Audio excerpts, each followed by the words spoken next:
Zoro's currently in a very weird situation in the manga, and it's been a minute since he's been involved in any action, so I wanted to talk about him. So in this video, we're gonna be finally breaking down what the hell is actually going on with Zoro and the Grim Reaper, and also how he's gonna overcome this situation and possibly get even stronger. As always, if you have a good time watching this video, make sure you subscribe and join our King Pirates crew, and drop a like for the YouTube algorithm, much appreciated. Anyways, let's talk about Zoro's situation, which is honestly one of the most confusing situations in the story that I've seen in a while, because even situations like Luffy's mysterious devil fruit or the whole fake Odin situation we had a while back, after taking some time to really think about it, you can probably come up with the right answer, or at least some good theories with some really good evidence. But this Zoro situation, on the other hand, from the moment we saw it, I was just genuinely so confused, because throughout the story, we've never really seen anything like the Grim Reaper, and more importantly, which direction Oda is taking this plot point is very unclear to me. And that's the part that confuses me the most, because although I don't think I'm a One Piece theorist, I do discuss a lot of theories and possibilities, and one of the main things that I always look at is how is it relevant to the plot. Because with a lot of One Piece theories, it's very easy to get carried away by little minor details, and over time you just become more focused on the minor details and little connections, and kind of fail to realize that the theory doesn't really make sense according to the plot direction. So for me, whenever there's a mystery in the story, the first thing I'm thinking about is which direction Oda is gonna take this plot point. But the thing is, with the Zoro situation, there's not that much information to begin with, so it's very hard to see where Oda is really going with this at all. That being said though, I have come up with a variety of possibilities that we're gonna go through today, and the first one we're gonna talk about is the popular theory that the Grim Reaper is actually the CP0 member, specifically the third CP0 member that's separated from the other two off panel like he was Denjiro. Now the idea behind this one is pretty simple. The CP0 have been given a lot of missions relating to the Straw Hats. Obviously the two most important ones so far are to capture Robin and kill Luffy, but the CP0 have also said that they are here to stop the Straw Hats, so stopping and killing the Straw Hats altogether could be also another mission. And included in that would be Zoro, so it could make sense that the third CP0's mission was to go and kill Zoro. So overall, that's a general idea of this theory, and I think if you look at everything that's happened in Onigashima, it can realistically make sense. After the CP0 were given the mission to capture Nico Robin, the third guy split off from the other two who went after Robin, so that kind of hints maybe he had a different mission of his own. And based on the location of where everybody was, with the CP0 being near the ground floor in the basement, and Zoro being outside on the ground floor, it's possible that the third CP0 went after Zoro. But the thing with this theory that just doesn't really add up to me is, like, why prioritize Zoro? You can say he has one of the higher bounties, he's also a supernova, but if the main important mission at the time was to capture Robin, why would one of them just split off and go after Zoro? And it kind of makes less sense when minutes later, defeating Luffy became an even more important mission. So that's really the first issue I see with this theory. I don't see a reason why the CP0 would specifically go after Zoro. But the bigger issue I have with this theory is that if the CP0 wanted to kill Zoro, they definitely would finish the job. When we saw Zoro with the Grim Reaper, he literally could not move his body. So if the CP0 wanted to kill Zoro, they definitely could have finished the job. But in the most recent chapter, we did see that Zoro is still alive. So honestly, I think because of that, this theory is pretty much debunked. It was a realistic option at first, but at this point, it just doesn't make much sense. On top of that, I'm starting to lean away from the idea that the Grim Reaper was like actually somebody else that Zoro was hallucinating, because at this point, I think it's a lot more likely that it's a spirit of some sort that is related to some powers, or it's actually straight up just a Grim Reaper, a Shinigami. Because while initially my best guess was that it was Brook and Oda was pulling off a gag, now that we know it's not Brook and it's probably a very serious situation, it probably means that it's going to be a very important plot point. So at this point, I think it's very likely that some sort of mythological effect is actually happening, and there's a lot of different possibilities here, starting with the first one that Zoro is actually dying, which honestly, out of all the theories, this might be the most likely one, because he has taken a ton of damage, not only with just the damage he took from the King fight, but he also took the miracle drug to fix all the broken bones that he had before. And even right before we got to the Grim Reaper scene, we literally see Chopper talk about how much damage Zoro has taken because of the miracle drug. So I think if we just take things at face value, it seems like Zoro is about to die and the Grim Reaper is here to collect the goods. Now obviously at this point, Zoro is not dead and he's not going to die, which brings us to the next question of what exactly is the purpose of this? Because if Oda really just wanted to show us that Zoro's about to die, he didn't have to go out of his way to introduce the Grim Reaper into the storyline for something that's really not going to be anything deep. It's certainly still a possibility, but if that's the case, I would feel a little disappointed. Like, we have this whole mystery of the Grim Reaper and what is going on and what is actually happening, and at the end of the day, it was just to emphasize that Zoro's gonna die, but he gets healed anyways, and the Grim Reaper is real, and that's it. That just feels a little underwhelming to me, so my best guess is that it is going to lead to something important. And one possible option in my opinion is that Zoro, on the verge of death, may be able to see and talk to ghosts. Now some of you after hearing that might be already reacting negatively in the comments. I do understand that's a pretty crazy idea, but I think there are some strong connections on why it could work in Wano. First off, in Wano so far, the idea of ghosts has been really utilized a lot. Starting off with the Scabbers, they are literally coming from 20 years in the past, and because of that, multiple times in the story we've seen graves of these people, meaning that they're supposed to be dead. Time and time again, several people have referred to them as ghosts, and there's also been a lot of little examples of ghosts being portrayed, like the fake Odin that Kandro created. If you want to dive into a deeper level, Okiku is based off of a ghost story. So throughout Wano so far, the idea of ghosts has been utilized a lot, and there's been a lot of metaphors for it, so it could make perfect sense that it leads us to actually seeing ghosts through Zoro. And on top of that, even with real ghosts, we have actually seen them in the story, and that was back in Thriller Bark with Perona's devil fruit, the Horo Horo no Mi, which produces spirits that are ghosts. Now those ghosts in particular are not like dead people that we know, but it does show that with the right power that ghosts and spirits could be created. And given that devil fruit was introduced in Thriller Bark, an arc with strong connections and parallels to Wano, I think you could definitely see that as another possible connection. Along with that, also in that arc you had Moria bringing back the dead with his power and Dr. Hogback. So that's another thing that kind of ties into this idea of seeing people that are already dead. So in my opinion, overall, there are enough connections for this to make sense. The only question we have to answer is, what is the purpose of it? And I think with that question, there's a lot of possible answers to that as well. First off, Zoro himself does have a lot of connections to Wano. Not only is he from the Shimotsuki village that was created by Shimotsuki Kozaburo, but there's been a lot of hints that he has lineage connections to Ryuma and Ushimaru. So just with the lineage thing alone, that could be the purpose of this. Maybe on the verge of death, Zoro is able to see some ghosts and communicate with them. Ryuma would be a good one because we've never seen his character in the actual main story. And Zoro of course has multiple connections with him, not only with Shusui, but also lineage. And on top of that, he's even said himself that he wanted to visit Ryuma's grave. So this could be a way that Zoro gets to quickly see him and talk to him. The same could be applied to Ushimaru, where he could learn more about his lineage. Kozuki Oden is another good option given that Enma has been passed down to Zoro. I've always felt like the Oden and Zoro connection was never really that strong, so this could be a way it gets strengthened. He might be able to see Yasuye as well, and if you really want to go crazy, maybe he gets to see a glimpse of Kuena as well. So overall with this theory, I do think there's enough evidence and connections to make it a possibility. That being said though, it could be something completely different, like relating to power. And once again, there are multiple options here, and the first one I want to talk about is the spirit of a sword. This was something that was recently confirmed in the Kozaburo flashback, where he said each sword has its own spirit. This is something we've also seen firsthand with Enma, who probably has one of the strongest spirits out of all the swords. It's literally able to suck out the user's haki against his will, and Zoro said himself that the sword was testing him and the sword chose him. So given this information that swords have their own spirits,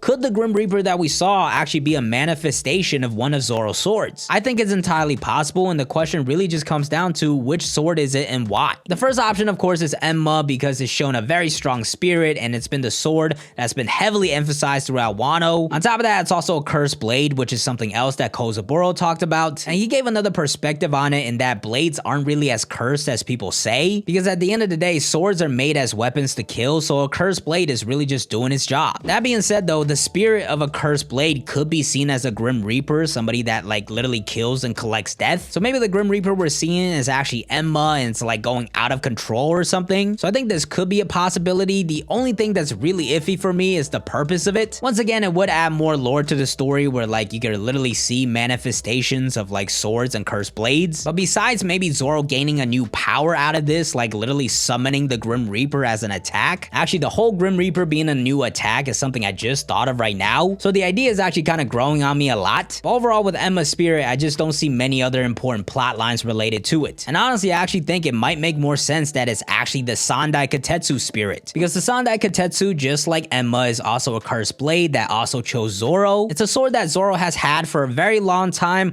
but I will say it is starting to feel a little out of place. Like for example, just in terms of sword rank, Enma and the Wado Ichimonji are both the second highest rank as great grade swords. Those are incredible swords that are very rare. There are only 21 of them in the world, and the Sandai Katetsu on the other hand is 2 whole grades longer as a normal grade sword. So overall, it really feels like the Sandai is ready to be replaced, especially when we have the Nidai Kitetsu in Wano. So in this case, could the spirit be like the Sandai Kitetsu actually breaking and losing control? Or another possibility is that this is not the Grim Reaper or the sword spirit, but it's actually the Sword Reaper. That's right, he's actually not here to kill Zoro, but to kill the Sandai Kitetsu. This this is kind of a silly one that I just kind of thought of on the spot. But yeah, overall with the Sandai theory, I do think it's possible because it creates a chance for Zoro to get the knee dye or a new sword. And honestly, with the way the arc is going, it doesn't seem like Zoro's going to be involved in much action anymore in the rest of the arc. I don't see Zoro as the type of person just to give up his sword because there's a better one. So I feel like in order for Zoro to replace the Sandai, he really has to break it. And this could be the way it actually happens. That being said though, we still have a few more options because Zoro is just super deeply connected to all this spiritual shit. So next possibility I want to talk about is related to Ashura, which to this day is still pretty mysterious. We did just finally see it again for the first time in like 12 years, but we still don't really have a clear idea on how exactly the attack is formulated. Oda did explain it's like Zoro really pushing forward his spirit, but that's a bit of a weak explanation, which if we don't get more info, it's completely okay. But I would not be surprised if we end up finding out more information about how this power actually works. So maybe it's possible somehow the Grim Reaper is related to the attack. I think this one out of all of these theories is probably one of the weakest ones. There's not really that many connections and it wouldn't really be that strong of a plot point. I'm not going to count it out as a possibility. That being said, the next thing I want to talk about are the creation of Black Blades, which is another mystery. The only things that we know so far are that Black Blades are created through countless deadly battles, and it's also hinted by Hitetsu that it might raise the sword grade. Now with this one, as far as connections go, there's really not that much. I guess you could say like the countless deadly battles might generate the Grim Reaper somehow, but that's really stretching it as a connection. But I still wanted to bring this one up because we do know nothing about it and was mentioned earlier in the arc. I think timing wise it could make sense as well. Zoro's not gonna have that many major battles left in the story. We know that eventually he's gonna have at least one Black Blade, and maybe that comes during like this peak climax of a battle against Mihawk or Shiryu. But I think it could also make sense that he gets it now and have some time to work with it like he did with Enma. You can also have a case where maybe he only turns Enma black now and he turns the other two black later. The biggest hole in this theory of course is the Grim Reaper, because I don't really see how it applies to Black Blades, but I'm sure Oda can get creative with it and just make it work in any way. That being said though, we get to our last possibility, the craziest one, which is that this is related to Conqueror's Haki. This one I'm not really even gonna call a theory or a possibility, it's more so a crazy headcanon, but we have seen Zoro use some crazy attacks like Ashura. He did call himself the King of Hell. He has 2 cursed blades. Pretty much with everything that we talked about, we know that Zoro is a very special being. So maybe this Grim Reaper thing is some kind of weird power that he's unlocking that's connected to his Conqueror's Haki. It's probably not gonna be, but this one is fun to imagine. Either way though, I am incredibly hyped to see how Zoro progresses his Conqueror's Haki. If you want to see me do a whole video on that, drop a like below and comment. But as far as Zoro's meeting with death goes, I do think he will overcome it